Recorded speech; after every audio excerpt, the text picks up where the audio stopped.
मीरपुर माथेरो से अली हसन चद्दड़ की रिपोर्ट के मुताबिक डीआईजी सखर रेंज की जानिब से सियाहकारी के जिरगे के मामले के नोटिस के बाद एसएसपी घोटकी की जानिब से फौरी कार्रवाई, एक मुलजिम गिरफ्तार, मुकदमा दर्ज कर लिया गया।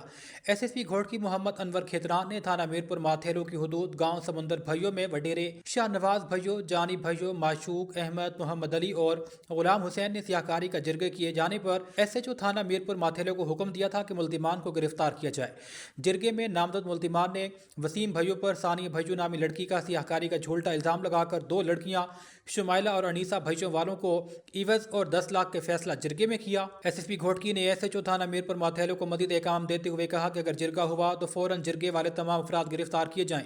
एसएसपी घोटकी के अहकामात के बाद एसएचओ थाना मीरपुर माथेरो ने स्टाफ की हमरा कार्रवाई की और मुलजिम शाहनवाज को गिरफ्तार कर लिया। 6 मुलजिमान के खिलाफ मुकदमा दर्ज, दीगर मुलविस मुलजिमान की गिरफ्तारी के लिए छापामार कार्रवाइयां जारी हैं।